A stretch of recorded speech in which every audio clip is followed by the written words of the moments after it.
S'il y a une chose qu'Elon Musk sait faire, c'est créer du bruit. Il lui suffit de mentionner une nouvelle technologie et, en quelques secondes, Internet explose d'enthousiasme.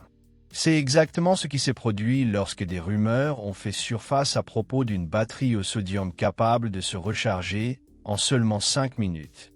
Et pour pimenter encore plus cette histoire, la star du moment, la très médiatisée cellule 4680, est devenue le centre de toutes les attentions. Tout le monde s'attendait à ce qu'il révolutionne les voitures électriques, notamment avec l'arrivée du Cybertruck.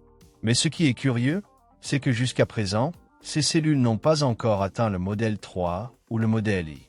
Et cela fait sourciller, ou deux.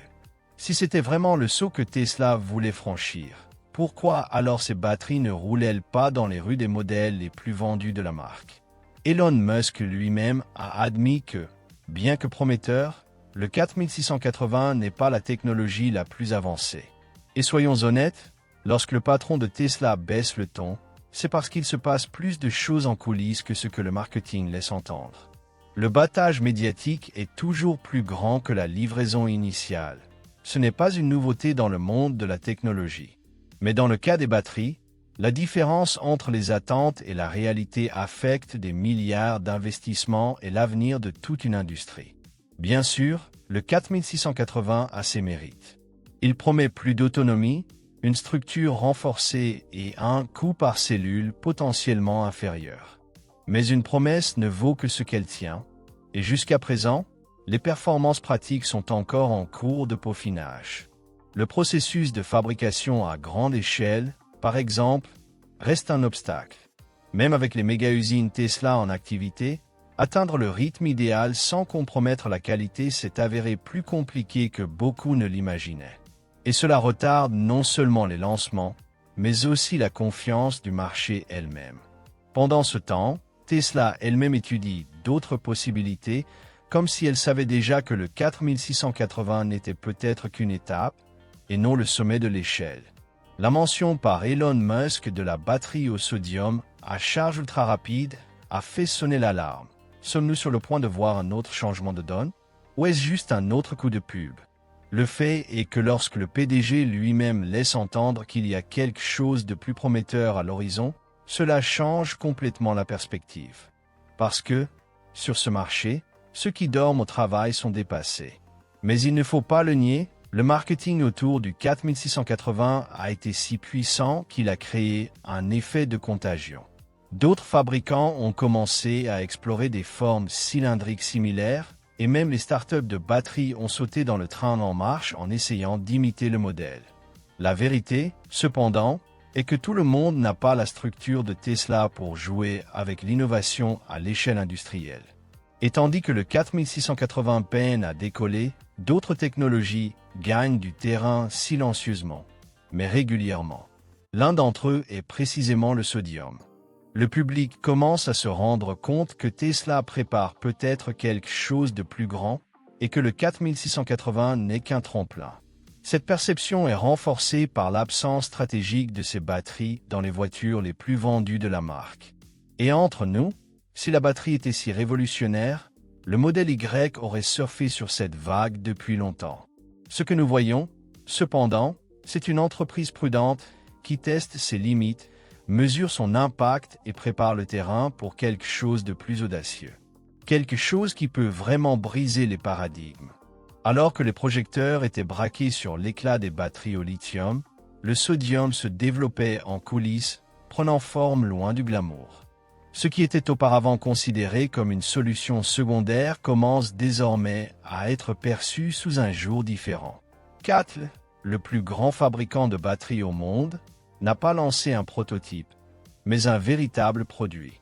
En avril 2025, elle a présenté au monde les cellules Sodium Naxtra, avec une densité énergétique de 175 Wh/kg, quelque chose d'impensable il y a quelques années seulement pour cette chimie. Et la chose la plus impressionnante, ils promettent de durer plus de 10 000 cycles et fonctionnent parfaitement même à des températures de moins 40 degrés Celsius. C'est en soi un changement radical. Alors que les batteries au lithium sont sensibles aux températures extrêmes, le sodium semble bien fonctionner dans le froid. Imaginez une voiture électrique roulant au milieu d'un hiver canadien sans avoir besoin d'un chauffage thermique complexe pour maintenir la batterie stable. Cela représente non seulement une avancée technique, mais aussi une réduction brutale des coûts. Après tout, moins de systèmes de gestion signifie des véhicules moins chers. Et devinez qui gagne dans tout ça? Tout le monde. Les fabricants économisent de l'argent, les consommateurs paient moins et la transition électrique devient plus accessible. Mais ce qui nous a vraiment surpris, c'est la vitesse de l'évolution. Les versions précédentes des batteries au sodium dépassaient à peine 130 Wh/kg, ce qui limitait considérablement leur utilisation dans les véhicules. Aujourd'hui, avec les 175 Wh/kg de CATL, ils se rapprochent déjà des LFP, ceux utilisés dans plusieurs modèles électriques, dont certains de Tesla elle-même. Et les prédictions ne s'arrêtent pas là. CATL a laissé entendre que les générations futures devraient dépasser les 200 Wh/kg d'ici 2025. Cela signifie que le sodium pourrait être sur le point d'égaliser certaines chimies du lithium. Cette courbe de croissance rapide a attiré l'attention des investisseurs, des ingénieurs et des fabricants du monde entier. Et ce n'est pas étonnant. Les batteries au sodium utilisent des matières premières beaucoup plus abondantes et moins chères. Le lithium, le cobalt et le nickel sont chers, leurs prix sont instables et concentrés géographiquement. Le sodium, en revanche, est présent partout, dans le sel de table, dans les océans, dans les gisements accessibles. Cela crée un avantage d'échelle brutale. Et dans le monde de la batterie, l'échelle est primordiale. C'est ce qui définit qui peut mettre des millions de voitures dans les rues. Autre détail impressionnant, le sodium n'a pas besoin de cobalt. Cela résout l'un des grands problèmes éthiques de l'industrie des batteries, à savoir l'exploitation minière dans de mauvaises conditions, notamment en Afrique. En supprimant le cobalt de l'équation, les batteries au sodium gagnent des points importants non seulement en matière de durabilité environnementale, mais également en matière de responsabilité sociale. C'est l'un des facteurs qui rendent cette technologie si attrayante pour les pays qui créent une législation plus stricte sur la chaîne d'approvisionnement. De plus, nous parlons d'un type de batterie qui ne s'enflamme pas facilement. La stabilité thermique des cellules au sodium est remarquable, réduisant drastiquement le risque d'explosion, ce qui constitue encore une réelle préoccupation avec certains types de lithium. Cela a des implications directes pour les bus, les véhicules de transport urbain et même les systèmes de stockage à domicile. Dans les espaces clos, comme les parkings souterrains ou les immeubles résidentiels, cette sécurité supplémentaire peut changer la donne. Lorsque quelqu'un entend 100 fois plus de densité énergétique, la réaction immédiate est l'étonnement. Cela ressemble à un film de science-fiction, comme si une voiture électrique pouvait soudainement voyager de Sao Paulo à Salvador avec une seule charge. Mais voici la partie que peu de gens racontent. Ces chiffres, bien qu'attrayants, ne tiennent pas la route dans la réalité actuelle de l'ingénierie. Pour vous donner une idée, une batterie avec une densité énergétique 100 fois supérieure à celle des batteries actuelles atteindrait une gamme de 15 000 à 20 000 Wh/kg. Cela le placerait au même niveau que l'essence, qui est d'environ 12 000 Wh/kg. C'est surréaliste, littéralement. Aucune batterie commerciale ou même de laboratoire fiable n'a atteint ce chiffre. Les meilleures batteries au lithium actuelles dépassent à peine les 300 Wh/kg et les batteries au sodium récemment lancées atteignent 175 Wh/kg. Un bond de 100 fois nécessiterait une révolution complète de la physique des matériaux, des réactions électrochimiques et de la façon dont nous stockons l'énergie. Il ne s'agit pas seulement d'une question de recherche, mais des limites de la nature elle-même. Il n'existe tout simplement aucune structure chimique stable, sûre et rechargeable capable de stocker cette quantité absurde d'énergie dans un poids aussi faible. Et ce n'est pas tout. Même s'il était possible de créer cette batterie magique, elle devrait résister à des milliers de cycles de charge, maintenir une stabilité thermique, être antidéflagrante, bien sûr, avoir un coût viable. Le défi n'est pas seulement de créer une cellule à haute densité, mais de créer une cellule qui fonctionne dans les voitures, les bus, les téléphones portables, les avions et les systèmes électriques sans devenir une bombe ambulante. Alors, quand quelqu'un dit un chiffre comme celui-là, il vaut mieux s'arrêter et prendre une grande inspiration avant de s'enthousiasmer. Il reste néanmoins une marge de progression significative. Des sauts de 2x ou même 3x dans la densité énergétique changeraient déjà beaucoup de choses sur le marché. Des voitures avec une autonomie 2 fois supérieure à celle actuelle ou avec des batteries 2 fois plus légères seraient une révolution en soi. Mais cela prend du temps, des investissements, des centaines de prototypes et des milliers de tests. Vous ne pouvez pas sauter d'étape. Même Elon Musk, connu pour promettre l'impossible, s'est montré prudent lorsqu'il a commenté ces technologies de densité miracle. Mais alors, pourquoi ces chiffres exagérés apparaissent-ils? Il s'agit souvent d'un mélange de mauvaises interprétations des données de laboratoire et d'une forte dose de marketing. Parfois, une expérience isolée peut atteindre une densité maximale dans des conditions spécifiques, mais cela ne signifie pas que la technologie est prête pour la production de masse. D'autres fois, les startups font des projections trop optimistes pour attirer les investisseurs. Après tout, qui ne voudrait pas investir dans la prochaine révolution énergétique? Et même si une cellule à très haute densité devient un jour viable, elle devra concurrencer des batteries déjà bien implantées sur le marché, comme les batteries au sodium ou au LFP, qui offrent quelque chose d'essentiel, l'équilibre. Ils ne battent peut-être pas de records énergétiques, mais ils offrent sécurité, faible coût, durabilité et évolutivité. C'est comme avoir une voiture qui ne va pas aussi vite qu'une Ferrari, mais qui ne vous laisse jamais tomber, qui coûte peu cher et qui fonctionne éternellement. Cela a de la valeur, beaucoup de valeur. Alors que l'industrie débat des limites de la densité énergétique, d'autres technologies émergent avec des propositions très différentes, non pas pour gagner en puissance brute, mais pour fournir des solutions spécifiques avec une efficacité surprenante. L'une d'entre elles est la batterie aluminium-graphène, qui, bien qu'elle semble sortir d'un laboratoire futuriste, dispose déjà de prototypes en cours de test.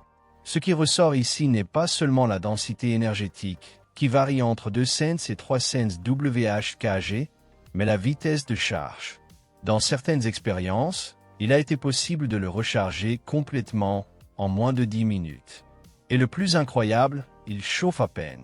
Cela se produit grâce aux propriétés uniques du graphène, un matériau qui conduit l'électricité avec une efficacité absurde et dissipe également la chaleur comme peu d'autres.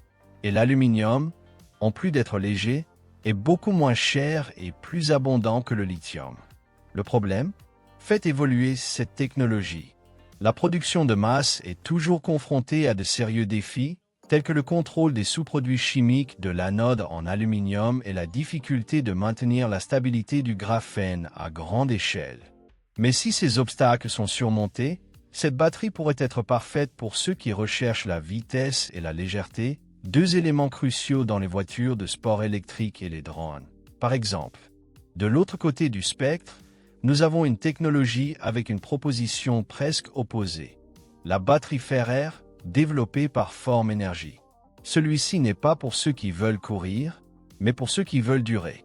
Idéal pour le stockage stationnaire, il est conçu pour permettre aux maisons, aux quartiers entiers ou aux centrales électriques de fonctionner jusqu'à 100 heures sur une seule charge. Sa densité énergétique est faible, entre 50 et 100 Wh en kg. Il n'est donc pas adapté aux voitures, mais son coût est extrêmement attractif. On estime que cela coûte entre 20 et 50 $ par kilowattheure, ce qui est impensable pour des batteries au lithium. Le ferro-air est un véritable char de guerre. Robuste, simple et fabriqué avec des matériaux extrêmement bon marché et courants. Fer, REO. Pas de métaux rares, pas de cobalt. Et comme il n'a pas à faire face aux contraintes physiques des véhicules, sa durabilité est excellente.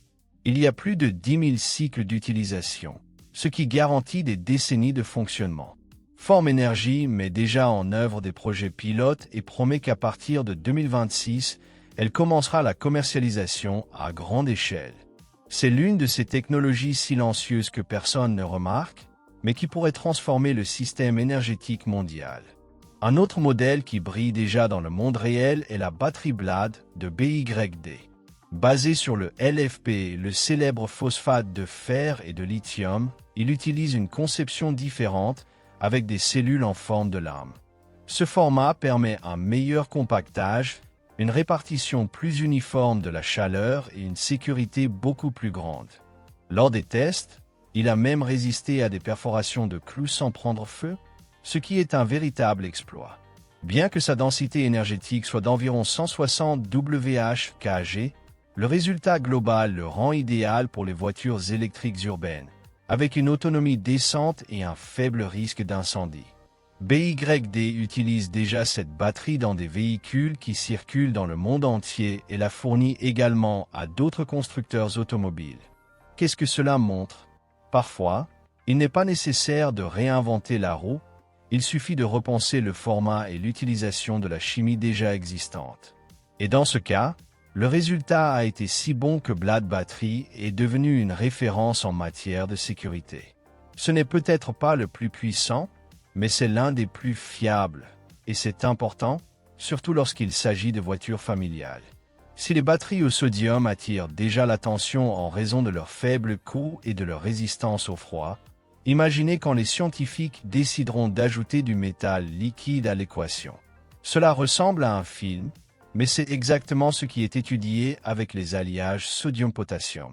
L'idée est d'utiliser ce liquide supraconducteur à l'intérieur des batteries pour augmenter encore la vitesse de charge et l'efficacité du transport des ions.